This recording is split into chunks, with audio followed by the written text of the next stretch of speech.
Hello and welcome to Chugging Along. I'm Tim. And I'm Sam. So yes, naturally you may have noticed that we are drinking sherry, our usual tipple, but today it's a bit special because we're drinking it out of these lovely flutes which were given to us as an engagement gift by Sam's good friend Sadia, who watches our videos. Yeah. So yes, we'd like to say, oh my god, the carbon monoxide alarm's going off. Carbon monoxide, the fire alarm. Let's quickly say cheers. Cheers. Also, thank you so much for your lovely comments on our last video where we won the Narrowboat versus train race against Tim's brother Henry. We also discussed mooring our narrowboat in Birmingham city centre and how we felt safe in Gas Street Basin. And this is all part of our big summer trip from Thiel to Llangollen. In today's video, we do our longest cruise yet, starting very early in the morning and ending at sunset as we go from Birmingham to Wolverhampton and go down all of the 21 locks on the Wolverhampton flight. Wolverhampton is another city in the Midlands that doesn't have a great reputation with boaters, so you'll want to stick around to the end of this video as we discuss whether we felt safe cruising through it and mooring there. So let's get into today's cruise. You can see the sun was shining down on Gas Street Basin in Birmingham city centre. This was June and was the second longest day of the year.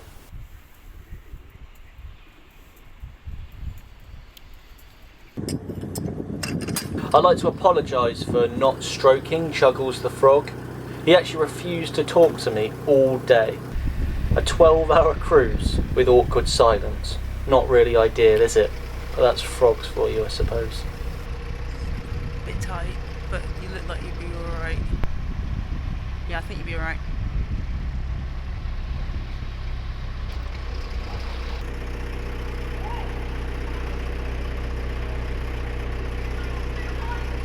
Oh, so are we swapping? Wow. No, thank you, we got an engine. It's less work for us, I'm afraid.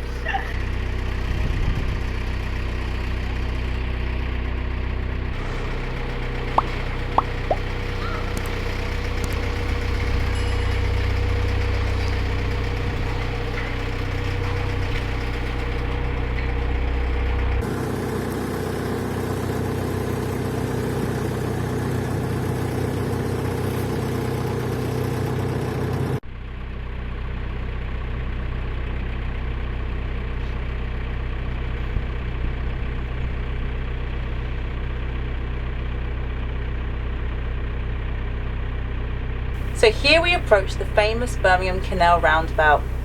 There were no other boats, so it didn't feel necessary to go around it on the right hand side like a car in France, but it worked well.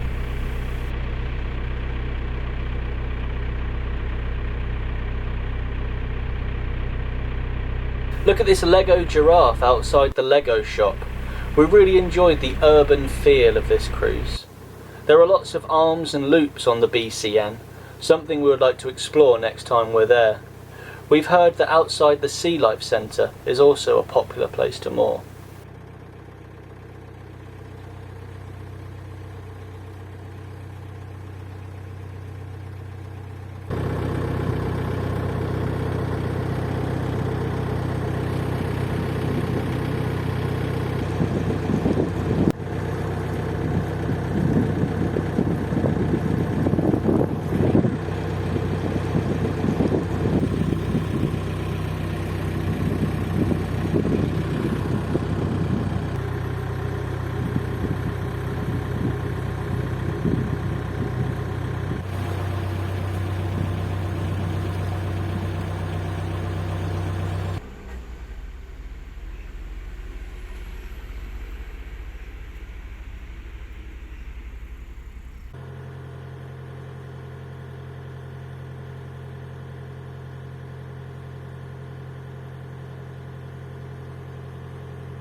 We were also joined on the first part of this journey by a fellow YouTuber, Reuben's Adventures.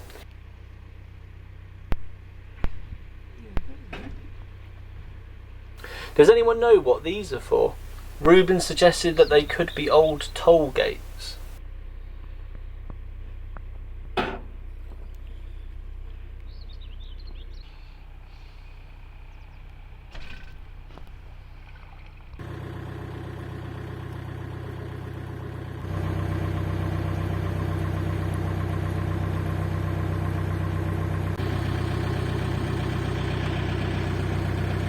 We then started to leave the city centre and enter the Black Country, which is said to be one of the birthplaces of the Industrial Revolution.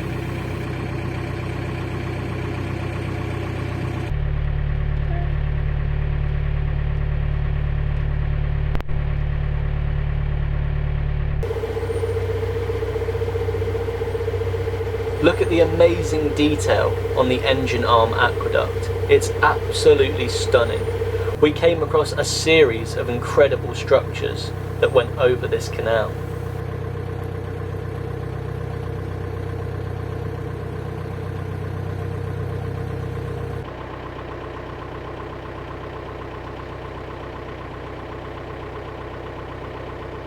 Then we saw the Smethwick Galton Bridge, built in 1829, and wow, Thomas Telford, you've done it again. Something we'll probably say a lot on this journey.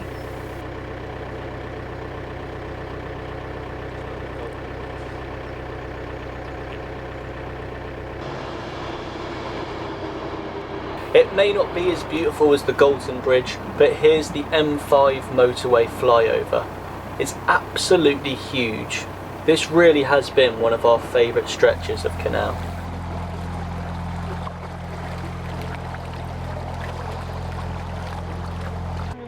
Yeah, you've done 6 extra locks on your trumpet. I know.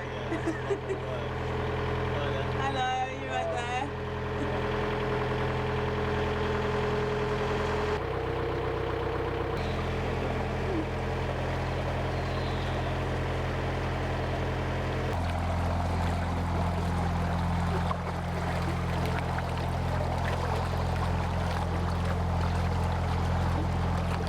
We then said goodbye to Reuben as we dropped him off near Sandwell and Dudley railway station. We still had a lot more cruising to do though.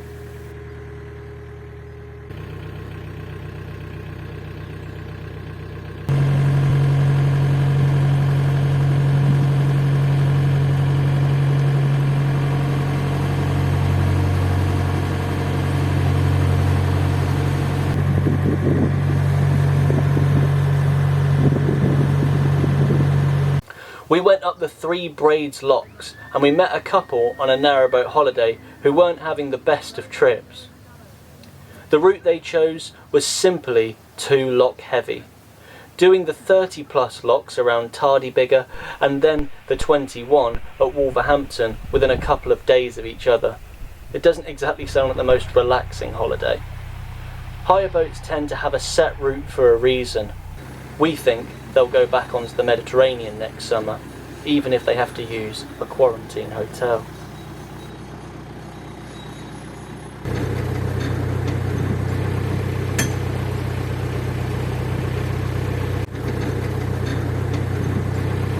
We were now approaching the famous clear canal water as we neared Wolverhampton. Obviously, last week we went through the chocolate waters near Cadbury World, and it was completely different here. Does anyone know why this water is clear? Comment below.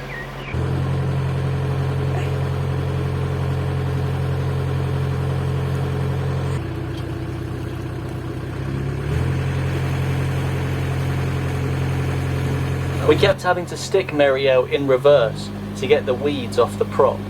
The hire boaters got one round theirs quite badly, so we overtook them at this point.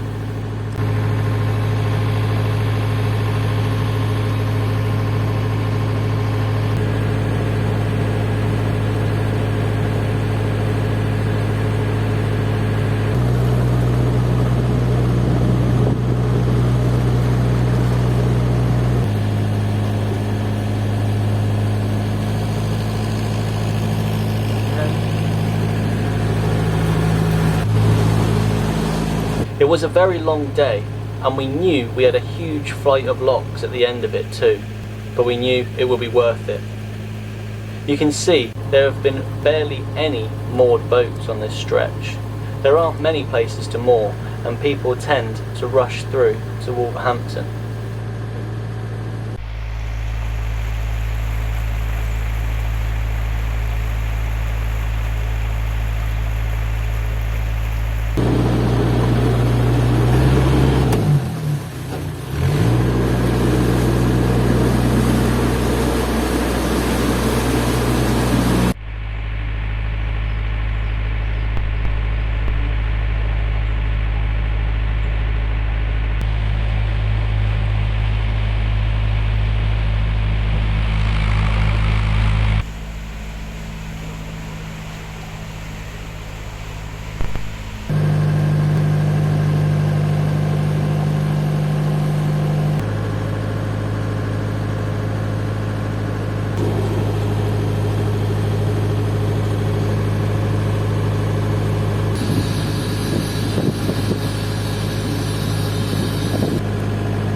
Here we are approaching the city centre. There are a couple of secure off-site mooring spots. There is no access to the towpath though, which means you can't really get off your boat, but it does improve security. This mooring is usually recommended if you want to stop in Wolverhampton for the night before going down the locks.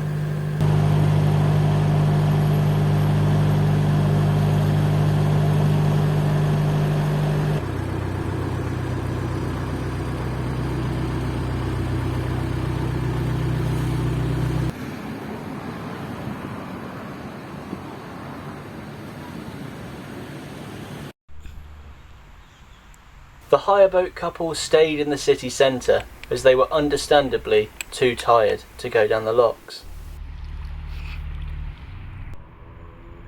We decided to tackle the locks starting at 6 p.m. Could we make it to the mooring area at the bottom before sundown? It was going to be a challenge.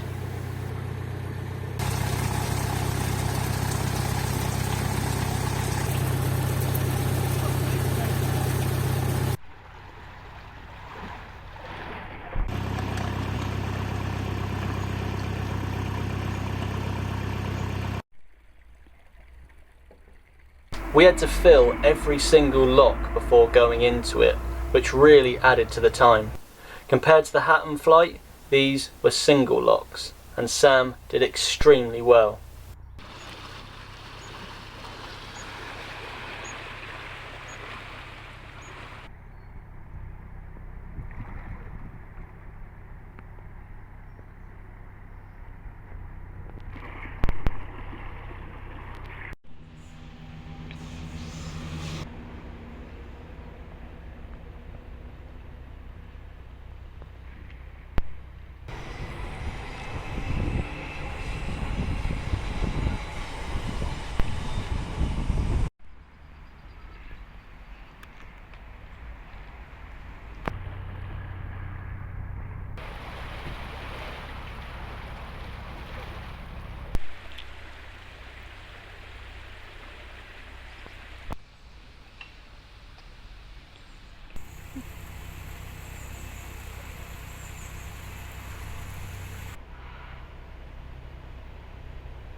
I got the knack of using the anti-vandal key, and we were going down like the sun was in the sky. Look at this beautiful railway viaduct.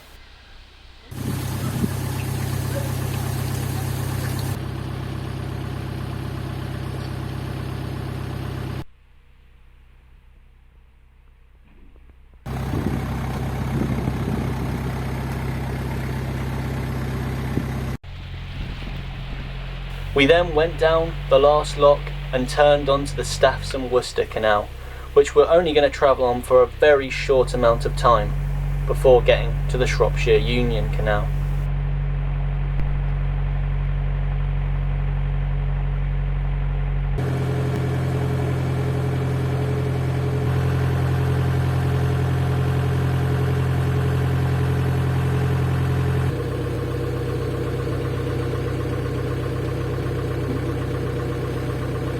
We moored opposite Oxley Marine, which is a popular spot.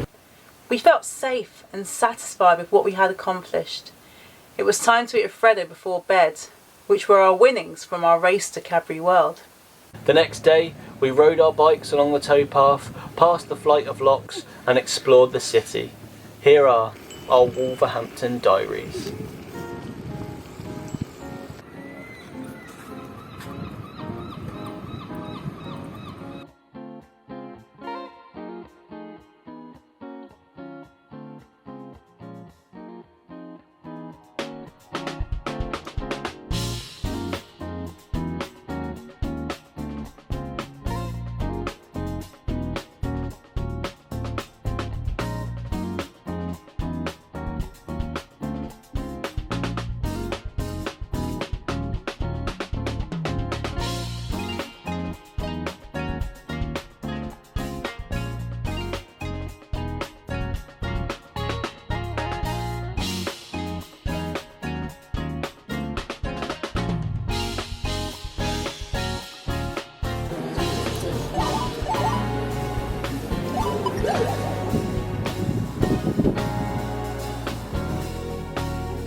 That's it for today's cruise, and in conclusion, we did feel very safe where we were moored up. We can personally recommend those spots outside of Oxley Marine. You're not too far away from Wolverhampton city centre, but at the same time you're in more of a chilled out space that's a lot quieter. So Tim, it's now time for those all important statistics. Yes, okay, good. Thank you very much, Sam. Right, so over the 1 day of cruising, we did 16 miles, which is a record so far, and 24 locks, and that was over 12 hours, thus giving us an average speed of 1.3 miles an hour. It would have been a lot quicker if we wouldn't have to do those 21 locks. That now brings our trip average slightly down to 1.62 miles an hour, but that now means that we've done 180 over 269 miles, so less than 100 to go. Join us next week as we chug onto the Shropshire Union Canal, which we've been told is beautiful and very rural. It's the canal that would take us up to the north of England before turning onto the Llangollen Canal and then chugging into Wales. Thank you very much for watching this video all the way to the end, and remember, no matter what you do in life, you've got to keep chugging boats and sherry.